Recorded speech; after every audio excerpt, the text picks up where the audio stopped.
ఇది తెల్లోళ్ళ మతం, అమెరికా వాళ్ళ మతం, ఆస్ట్రేలియా వాళ్ళ మతం అని చెప్పి కొన్ని సందర్భాల్లో తెలియనటువంటి సహోదరులు అంటూ ఉంటారు. ఓ ప్రశ్నను వేయనివ్వండి, అది తెల్లవాళ్ళ మతం అని అంటున్నాం కదా. వాస్తవంగా యేసుక్రీస్తు ఎక్కడ జన్మించాడు? అమెరికా వాళ్ళ దేవుడు అని అనడానికి ఆధారం ఏమిటి? అమెరికా వాళ్ళ దేవుడు అని చెప్పడానికి ఆధారాలు ఏమున్నాయి? యేసుక్రీస్తు అమెరికాలో పుట్టలేదో అమెరికా వాళ్ళ దేవుడు కావడానికి. యేసుక్రీస్తు ఇంగ్లాండ్లో పుట్టలేదో బ్రిటిష్ వాళ్ళ దేవుడినా అని చెప్పి అనడానికి. యేసుక్రీస్తు ఆస్ట్రేలియాలో పుట్టలేదో ఆస్ట్రేలియా వాళ్ళ దేవుడు అని చెప్పడానికి, తెల్లవాళ్ళ దేవుడు అని చెప్పడానికి. నా ప్రశ్న ఈరోజు, నువ్వు నేను ఏ ఖండంలో పుట్టాం? మనం జన్మించిన ఖండం పేరేమిటి? ఆసియా ఖండం. బెత్లెహేము అనగా ఇశ్రాయేలు దేశము ఏ ఖండంలో ఉంది? అమెరికా ఖండంలో లేదు, ఆఫ్రికా ఖండంలో లేదు, ఆస్ట్రేలియాలో లేదు. మరి నువ్వు నేను జన్మించినటువంటి ఆసియా ఖండంలోనే ఇశ్రాయేలు దేశం ఉంది. ఆ ఇశ్రాయేల్ దేశంలోనే బెత్లెహేం అనే గ్రామం ఉంది. ఆ బెత్లెహేములోనే ప్రభు అయిన యేసుక్రీస్తు జన్మించాడు. అంటే వాస్తవంగా యేసుక్రీస్తు చెప్పండి ఏమిటో, ఆసియా ఖండంలో జన్మించిన మన రక్షకుడు. ఇది వాస్తవం. అదే సమయంలో ఆయన ఈ లోకంలో జన్మించింది ఒక ప్రాంత ప్రజలను, ఒక పల్లె ప్రజలను, ఒక పట్టణ ప్రజలను ఉద్ధరించడానికి, రక్షించడానికి కాదు, మరి ప్రపంచాన్నే రక్షించటానికి, ప్రపంచాన్నే ఉద్ధరించటానికి, ప్రపంచానికి ప్రేమను చూపించటానికి, ప్రపంచంలో ఉన్న ప్రతి ఒక్కరిని క్షమించి ఆయన క్షమాగుణాన్ని కనపరచడానికి జన్మించాడు. కాబట్టే ఆ రోజు తూర్పు దేశ జ్ఞానులు, వాళ్ళ దేశాలు వేరు, వాళ్ళ సాంప్రదాయాలు వేరు, వాళ్ళ సంస్కృతి వేరు, వారి విశ్వాసం వేరు, వారు కలిగి ఉన్నటువంటి నమ్మకాలు వేరు.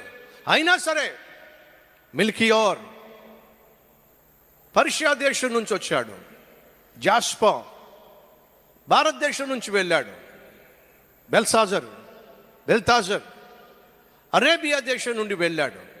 దేశాలు ఏమైనప్పటికీ, వేరైనప్పటికీ వాళ్ళందరూ కలిసి ఎందుకని యేసు దగ్గరకు వెళ్ళారంటే, ఆయన ప్రపంచాన్ని రక్షించడానికి భూమి మీదకు ఉదయించినటువంటి లోకరక్షకుడు అని వారు నమ్మారు. కాబట్టి మనం ఎంత జ్ఞానం కలిగి ఉన్నా, ఎంత తెలివైన వారిమైనా, మరణించిన తరువాత పరలోకానికి వెళ్ళాలి అని అంటే ఒకే ఒక్క సత్యాన్ని తెలుసుకోవాలి, ఒకే ఒక్క మార్గాన్ని ఎన్నుకోవాలి. ఆ మార్గాన్ని చూపించటానికే యేసు ఈ లోకానికి వచ్చాడో అనే వాస్తవాన్ని గ్రహించినటువంటి ఆ జ్ఞానులు యేసును ఆరాధించటానికి వెళ్ళారు. జ్ఞానులు యేసును ఆరాధించారు, ఆరాధిస్తారు.